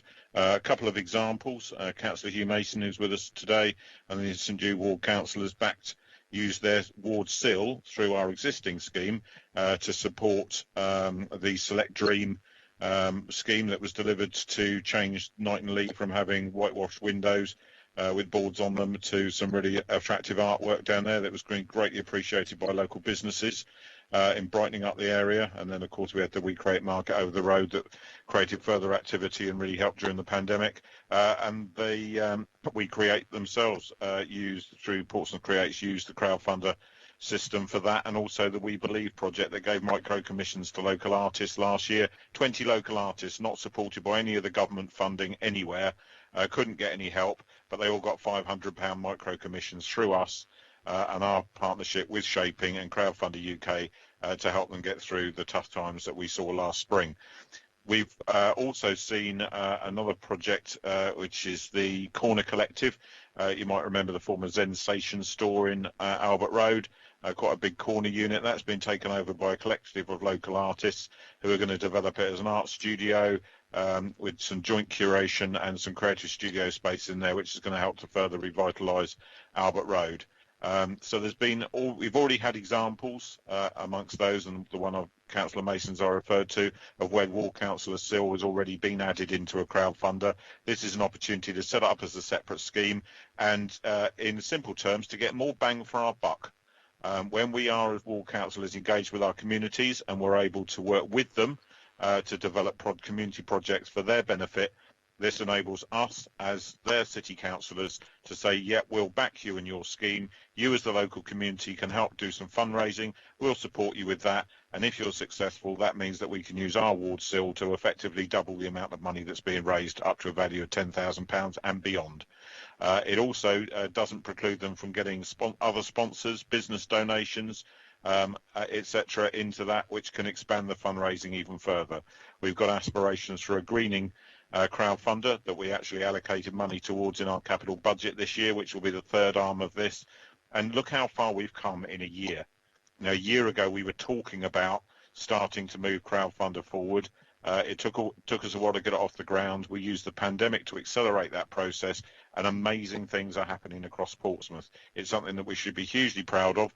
And it's not just members of the administration that have supported these schemes, it's other councillors as well. So I know this is something that's going to have cross-party support and be hugely welcomed. And as Ian said, it's not a raid on anybody's existing ward SIL pot. It's a vehicle to enable there to be a confirmed process for linking that ward SIL into the what will be this expanded crowdfunder scheme. So thank you for bringing it forward and explaining it so well to us, Ian. Members, I do hope everybody's going to support this. I think it's fantastic, and it's exactly what councillors should be doing, which is increasing the number of vehicles available to us to be able to work ever more closely with our communities. So thank you very much. Okay, great. Okay, colleagues, are you all happy with this? Great. Thank you very much indeed. Let's move on to item 7, which will feel slightly less as if we're all on the same page. Colleagues, just before we get here, I was going to say what my recommendation of the Cabinet will be at this point. I'm very distressed to see the deputation from 2 of the Eastleigh and Craneswater councillors. I thought the level of vitriol and viciousness in it was unpleasant and really not of what I'd expected of any individual who's a councillor here. But I'm also very conscious there's a difference of view between the councillors in that ward, and therefore I think I prefer people to work together. And I'm very pleased that the councillors from Milton and the councillors recently in Craneswater, including the 2 Conservative councillors who penned this very unpleasant thing, have jointly put money in together for the Eastleigh Beam engine, because it's on the boundary of wards and it's best to work together. But my suggestion would be that actually we should find money from the central pot to be able to do this mural. I think everybody likes the mural. It's a great landmark in the city, but clearly it needs finishing, and Mark Lewis has done a good job with it. But I think we'll need to find the £5,000 from central money and not use the Eastleigh Craneswater community infrastructure levy grouping of funding, because the councillors there have not come to a view. So Chris, I see you put your hand up. I think we can either find this from the Leeds Initiative budget or something else like that. Chris, have you got a name of a budget head for this? Yes, thanks, Peter. I was going to suggest that you might want to resolve that this is met from the Cabinet Reserve. Fine, happy with that, colleagues. Okay, so if that's what I'm going to be proposing, therefore it won't come from the Eastleigh Craneswater SIL money, but this will happen. Anna, do we presume that people have read the deputations, or what do we need to do? I mean, they've been sent round to everyone, but I mean, shall I read them? They need to be read out, Anna. Okay. Do you want the councillors first or Mark Lewis? I really don't mind. Well, we received Mark Lewis's first, so I'll start with him. Do that first then. Right. Mark Lewis, muralist and founder, Art and Soul Traders CIC in the Arts Lodge. What we are proposing to use this small grant for is to give the mural and immediate area some much needed TLC, as it has been 11 years since the new mural was undertaken. I first initiated, designed and raised the funds for the original mural back in 1997 and started an arts group to undertake the painting in 1998. This idea came about when I lived in the area. Tourists were always looking lost, holding maps in their hands, pointing every direction. This is where the idea of the map came from. After the original mural was completed, a survey by Portsmouth City Council established that local trade increased by an incredible 30%, giving a much-needed economic boost to the community's businesses, creating in excess of £1 million whilst totally transforming the area. The materials we use are mineral paints, which the official lifespan is over 100 years. To secure the future and maintenance of the mural, we took over the lease of the wall for 99 years from Southlands Housing Association, which continues now with Vivid. This high-profile and visual iconic landmark has also had the power to reduce antisocial behaviour whilst building on community cohesion. The project created in the design stages, workshops and well beyond the completion of the painting. We subsequently won the Best Landscaping Award in 1999 from the Portsmouth Society. The Strand City Map mural has also naturally become the only ever-changing public art mural in the world, where every year we come back to add more and more detail. The mural is simply loved and enjoyed by locals and visitors alike, with the residents dedicating memorials to loved ones or a unique advertising chance for local shops, business vans with even cars, boats, homes, and the list goes on, only limited by our imagination. We have another 76 years on our lease and would hope to pass the baton to the next generation of local artists, including my daughter. This would be through occasional grants while drumming up sponsorship to help create a living wage for the artists and ongoing maintenance. The fact that 2 ward councillors could actually oppose the city's most famous public art mural is just beyond belief and has created yet another controversy, with the Lib Dems starting a petition to save the Strand mural, which has received a lot of signatures from the public. It is disappointing to have to make a deputation to overrule an objection, which seems to be against all the ethics of their code of conduct that councillors should follow, whilst going against the majority of residents again can only have a negative effect on their forthcoming local election campaign. Even their colleague Flick Drummond was shocked to hear this when she stopped to chat and say how wonderful the mural was when I was painting the other day. Our city's reputation as a cultural destination took a real beating after the controversial eviction of the Arts Lodge in 2017, with national media attention, and will never return unless justice is seen to be done. Yet this objection to the Strand mural grant, for no logical reason, is just a continuation of these bullying tactics that need to stop before regaining the public's respect and the nation's heart. We have heard the many discerning voices that ask us why the Lib Dems, who fought and campaigned so passionately to save the Arts Lodge in 2016, has not yet offered us any alternative venue in the last 4 years, or just gave us this grant 3 years ago. We too are perplexed and disappointed by the lack of support, not only for a new venue, but any kind of funding or the continuous council tenders we keep getting rejected. I'm sure, as there are many good councillors, they will not put themselves through this predicament if they could help it, as it must be much easier to keep your word than publicly go back on it. This shows that the problems we have had with certain unelected council officers or councillors have yet to be resolved, as they still hold positions of power after all the evidence.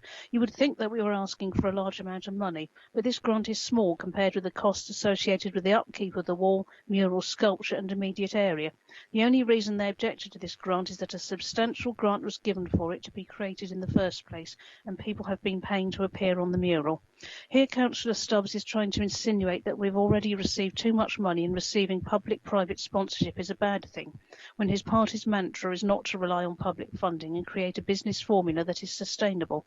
Contrary to what Councillor Stubbs has written on social media, that the mural has already cost Portsmouth City Council £20,000 is untrue, as £10,000 was from Southsea Town Council in 2010, just before they were disbanded, and the funds were never allocated for any other local projects, so would have gone to waste.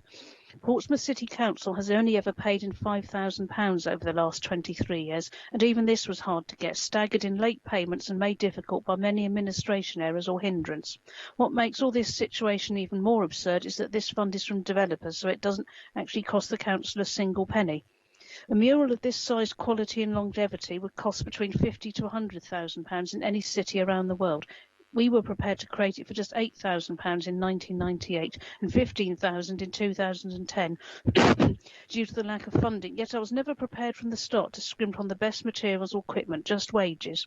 When growing up, a lot of my creative friends moved away to London, Brighton or abroad to make it, yet I was always determined to stay in my home city and try to create an art scene rivaling the others. When I look back at how we've been mistreated and our work hindered by the very people who are paid in good faith by us to support the arts community, I am left with a bad taste in my mouth. Our achievements stand out from the crowd, and no matter what happens, our legacy will live on for a very long time. It seems counterproductive when this city has such a celebrated multi-award winning and dedicated organisation and visionary artists still living and working here, yet the council will not support or promote us in any way. It is a scar on our city's cultural face for all to see around the world and needs addressing now it is in the spotlight. Here is an excerpt from Transparency International UK, who published a report on local government corruption in 2013 that you may find helpful for perspective. The conditions present in which corruption is likely to thrive, low levels of transparency, poor external scrutiny, networks of cronyism, reluctance or lack of resource to investigate, outsourcing of public services, significant sums of money at play, and perhaps a denial that corruption is an issue at all. On the other hand, the system of checks and balances that previously existed to limit corruption has been eroded or deliberately removed. Corruption need not involve the exchange of money through explicit bribes. Individuals might be influenced to breach their duties by gifts or the promise of favours, or by the prospect of being rewarded in future, perhaps by a job offer or preferential treatment or even blacklisting of others.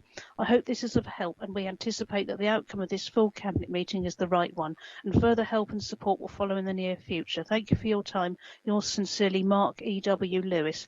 And this is from Councillors Luke Stubbs and Linda Symes.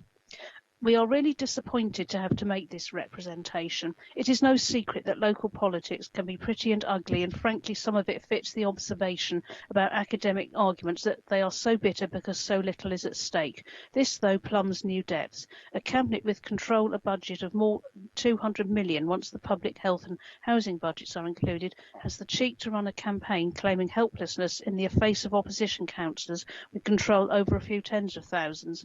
Really, it's breathtaking.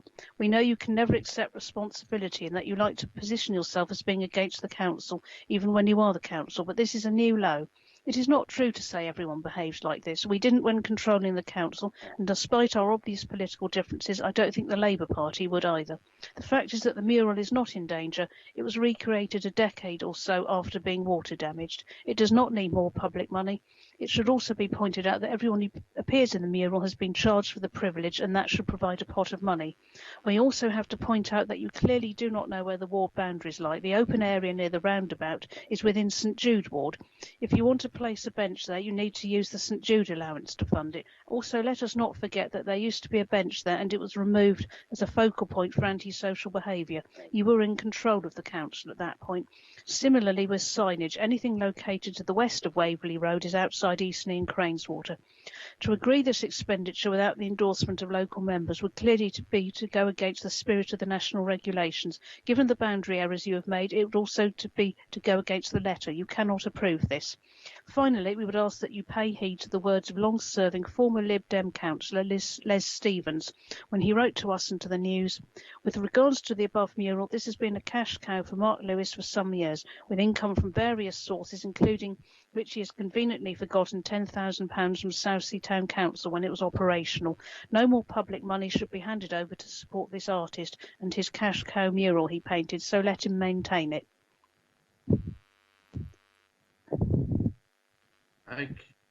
Okay. Thank you very much indeed, colleagues. Matthew Winnington, as you're one of the local ward councillors. Thank you very much, and I'd like to start by obviously agreeing with the proposal from Gerald, leader of the council. I think this is just a sorry affair all round. This is the absolute first time since we've had this this new procedure. It's not that new anymore. I mean, it came in almost 3 years ago. This is the first time that we've ever had a SIL application have to come to cabinet because not because ward colleagues don't agree with something, and sometimes that happens where but it's where they've actively opposed it. They have actively gone out of their way to oppose this application for what is being described to me in an email from a resident this week as literally what this money is there for. And it is a community infrastructure levy that we get from developers for all of us in our wards around the city. And if this isn't community infrastructure, I really don't know what is. And this is to refresh and maintain this going well into the future, to make it sustainable into the future. So it's really sad this has happened. I'm extraordinarily disappointed with the attitude of my ward colleagues. They have not engaged with this at all. By their inference, by their naming of the person, I think this goes back to something that went on during their time running the council, and indeed when it was involving the person who created the mural in the first place. And unfortunately, I think this is very much a personality-driven thing, which is really sad. I mean, having vendettas or anything going against individual people by ward councillors is really not giving a very good show. And I'm ashamed on behalf of Eastern and Craneswater that this has happened. I'm also slightly confused as well that this is coming from both of these councillors together. One of these councillors, Councillor Linda Symes, has been suspended from the Conservative Party since June last year, and yet in everything she does, she's part of a group with Luke Stubbs, who is a Conservative councillor.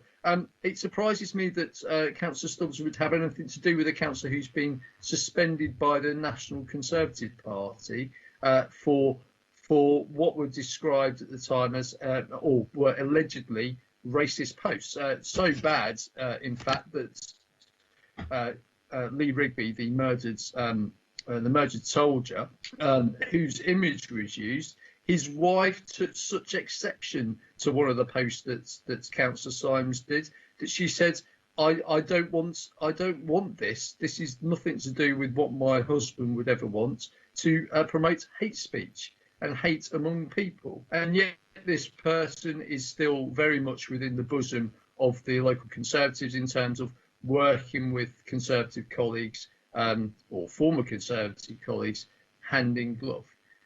987 people have signed a petition to support the mural. 987. So nearly 1,000 people have supported it. That really shows how important this is to the city. It shows how important it is to the people as a whole, and really does show us that there is a groundswell of support for this. It really is something that I never wanted to have come to this forum. It should never have come here. It should never have been objected to. It was an absolutely legitimate way to put forward.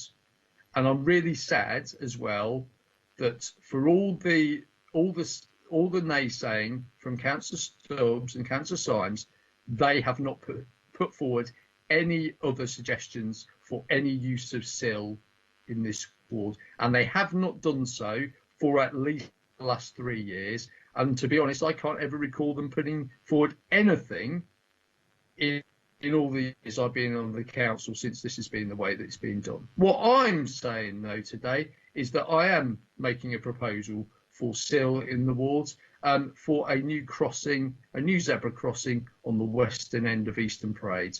I'm going to suggest that we using the ward SIL to make sure that zebra crossing goes ahead, using it for what it's actually there for, rather than sitting on the sidelines and complaining about it being used. As that person who emailed me again said, it's literally what it's there for. So thank you, Leader, for the proposal. I completely back it.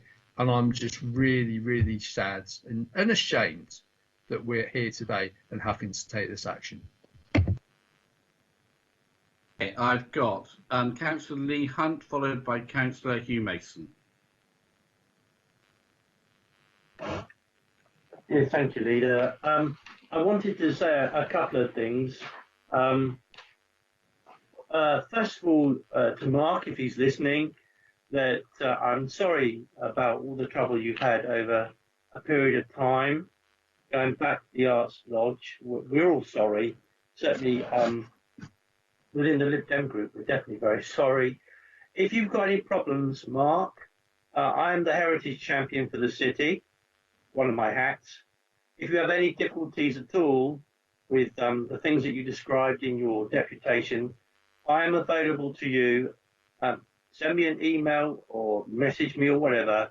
And if you need a hand or a friendly voice in the council, we're all friendly really, apart from a couple rather. Very, very happy to go over your requests and see what we can do, support what it is that you want to do around the city. And I'd like to then turn to the deputation from two people. You can see, some of you, why I got out of the Tory party with these people in there all those years ago. They have the same attitude back there, and it persists today. It's poisonous. The whole of the deputation was poisonous and unnecessary. And it's very sad to see their words full of bitterness and contempt for a member of the public, really, if you read between the lines. The almost enjoyment of using the words cash cow, which is quite a ridiculous thing to say, don't matter who said it, but then to repeat it in a deputation like this, I think that it brings their office into disrepute, and I think what they've said in their deputation brings the council into disrepute, and it really needs to go to a standards board hearing for the words that they've used in it, to see what other councils think of their conduct, and I will be forwarding it for investigation that way, because I think that what they've done is wrong, and I don't know why they've done it. I mean, this is a very popular destination. They could have got on board with Councillor Whittington in the same way they have done with the Eastleigh Beam Engine House, couldn't they? And made a big thing of this, and nobody would be here talking about it today. It's beyond me. Even according to Mark, and I've no reason to disbelieve it, Flick Drummond, a Conservative MP who lives in the ward, was very supportive. He used the word wonderful mural, quite different to what these two Conservative councillors are saying. I don't understand it. I don't see any electoral advantage in it to be quite so bitter and twisted in their deputation. You know, I don't think it's come from Luke Stubbs' deputation. I think he's been asked to say these words, and it's just full of bitterness. And I think it's a great pity, a great shame, as Councillor Whittington has said. The mural is much loved citywide. Let's focus on it more than that. And now, thanks to the initiative announced by the leader this afternoon, Mr. Lewis will be able to get down there in the confidence, knowing he's going to get the money to make sure that its upkeep is looked after, and he's going to do that with volunteers as well, because I know that he uses volunteers too. So very sad to see the deputation from the two Conservative councillors. Shocked? Not really. Unsurprised? Not really. They just have a thing, don't they? They just don't like arts. They're Luddites, and they just want to chase all this stuff away. And they don't like the idea of somebody else having a good idea, because they haven't got any darn good ideas of their own. The two of them should hang their heads in shame. And how anybody can vote for these people in our city. Can I ask you to... Thank Sorry you. about that. You were in danger of following into their footsteps. Yes, indeed. Let's keep civil, quite please. correct. Quite correct. Mr. Mason, are you able to keep things civil? Or Dr. Mason, I should refer to. Indeed. I think I only want to make 2 points. The first one is to emphasize something which has been mentioned by everyone, which is that this mural is well liked, it is well loved, it is something which appears in guides to Portsmouth. People are recommended to go and look at it, and it is certainly well worth looking at. The second thing is that Councillor Stubbs and Councillor Symes are only partially right. The lower 1/3 of the mural is in St Jude Ward. The building which the upper 2/3 of that mural is painted exists in Eastney and Craneswater Ward. That being said, I am sure that I and my 2 ward colleagues, although from a different party, would be very happy to put St Jude Ward SIL money into maintaining this excellent piece of art in our city. Thank you.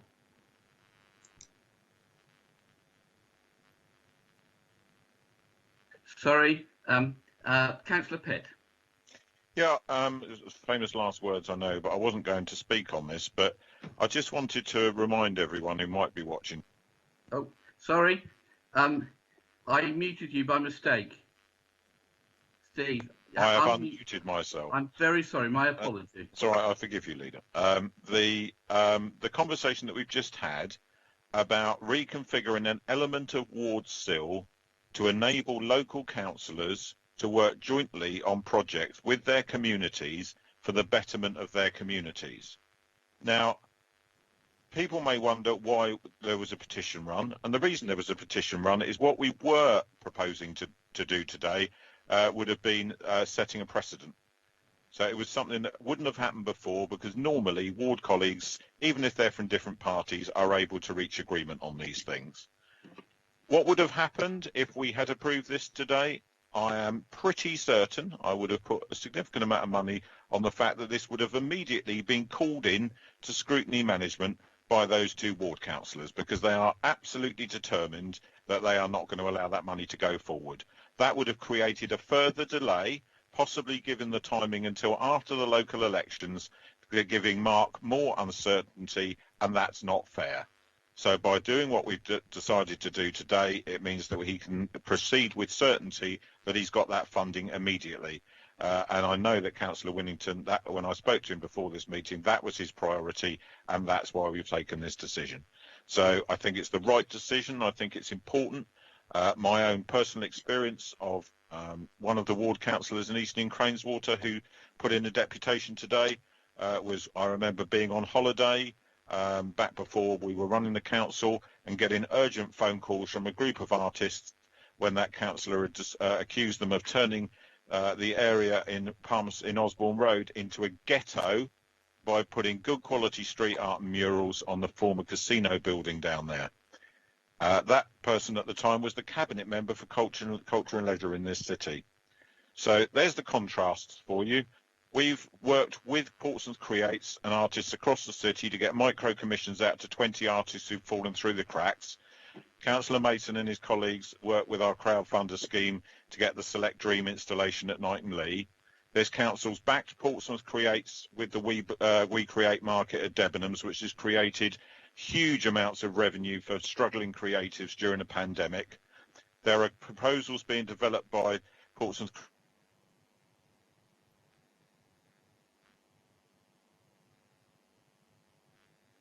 Art and Light Festival in November to help the city to recover and have something positive to look forward to on the other side of the pandemic.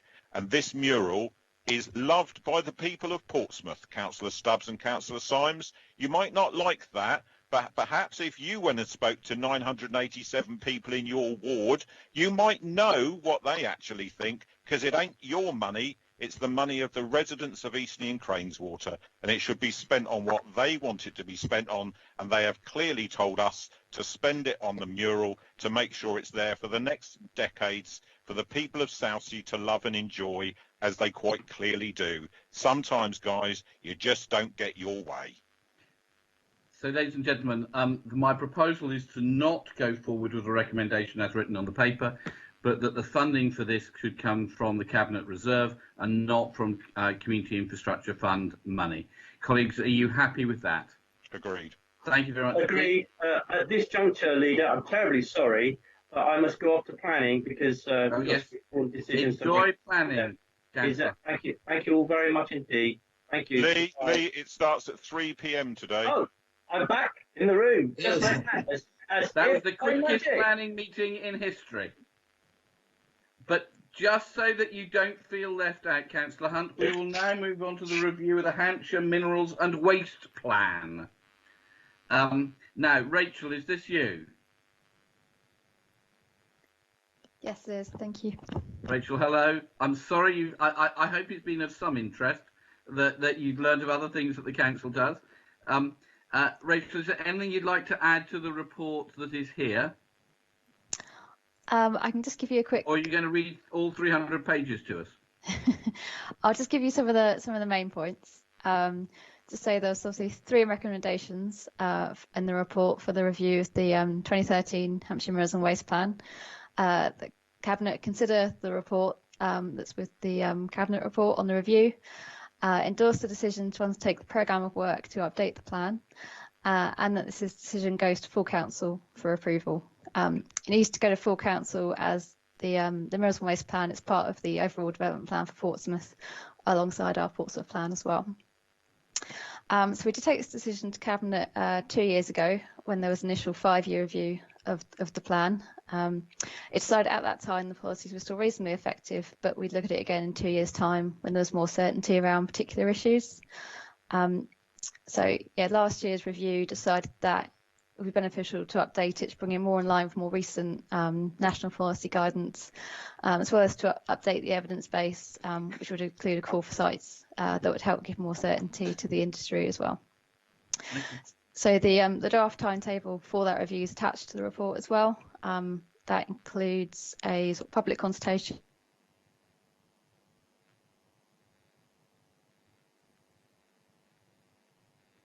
And yeah, just to say that most of this work will be led by Hampshire County Council. As it's a joint document, it might need some input from us as well as our financial support, and that the City Council will need to give democratic approval of all the drafts and decisions at each stage as well, starting with this one to undertake the review.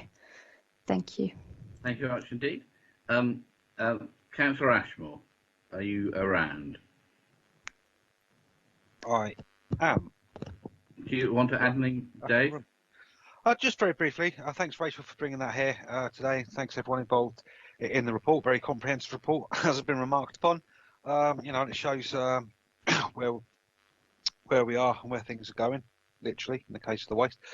So yeah, it serves our gratitude that you know, we're working together around Hampshire and our partners there, and keeps us compliant. So just thanks to officers. Thank you. Okay, colleagues, are you happy to send this on to full council? Okay, thank you very much indeed. Rachel, thank you very much for your work and your time. We'll look forward to seeing you next Tuesday at the council meeting. Thank you.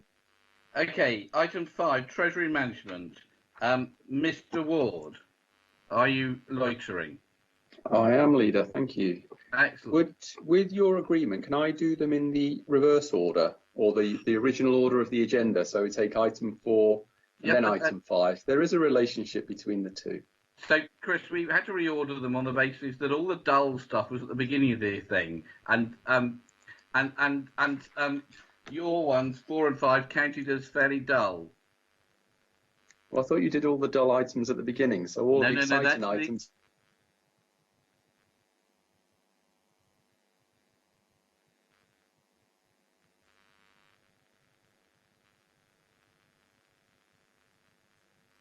Sorry, Leader, I'm losing connection. Can I jump straight in? Yes, Lee. Okay. So item 4 of your agenda is the capital strategy, and again, this is for consideration by full council on the 16th of March. Capital strategy, in brief, the capital strategy sets out your capital investment aspirations for the long term, so over the next 10 years. It also describes how you go through the evaluation of proposals, so the decision-making process and the evaluation criteria. It also describes how some of that longer-term investment the extent to which it needs to be or is funded by borrowing. And then the report also goes on to talk about the overall both risk associated with borrowing and affordability of borrowing. The aspirations, some of them you will recognise because they're already part of your approved capital programme, and some of them aren't, but they are set out in Appendix 1. And in relation to the funding, particularly the funding from borrowing, that's set out, or that the affordability and risk associated with that, set out in a series of metrics that are described in the appendix to Part 2. I think the only one other point of note I'd make is that within the report, we describe the changes to the borrowing regime. So we describe the changes now around the terms of lending from the Public Works Loans Board, and they have now changed those terms such that it's not that borrowing purely for yield or primarily for yield is no longer allowed from the Public Works Loans Board. That's not to say that borrowing isn't allowed at all for anything that is revenue generating, but if the reason for the investment is only for yield, that's disallowed. If it has other objectives or primary objectives, that might be around housing, for example, and providing affordable housing for your residents, then in the main that is still allowed. But it's worth just recognising that. Nothing else to say on that item, but just to mention that this is more about the long-term and long-term financing and how we use capital resources to fund long-term investment. Okay, so Chris, can I just ask on that issue, and I know this has got to go forward to full council, the strategy of doing, putting together a national property portfolio with money borrowed from the Public Works Loan Board, that would no longer be allowed by the government, am I right? That's right, Leader, and it doesn't, and so some people do get confused about whether that takes place in area or out of area, and it matters not at all. Yeah. It's just anything that is purely to make a financial return is no longer permitted. Okay, Councillor Steve Pitt. Yeah, Chris, the original strategy behind the national property portfolio was not that those properties would be retained for years and years and years, but they would be flipped every 5, 6, 7 years or so for replacement properties. Am I right in saying that we can no longer use that money from any disposal of any of those sites to invest in more such properties, and therefore the principles on which the previous administration set up this national property portfolio scheme are now in tatters effectively?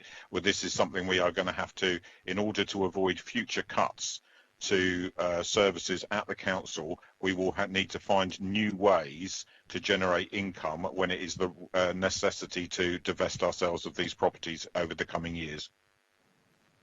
That's absolutely correct. Thank you. Okay. Okay, colleagues, I'm happy with these recommendations. Colleagues, are you happy with these and to pass them on to full council? Okay, Chris, your second one. Okay, the second, or my second item at least, again, this is the Treasury Management Policy Statement. And again, this is for consideration by full council on the 16th of March as well.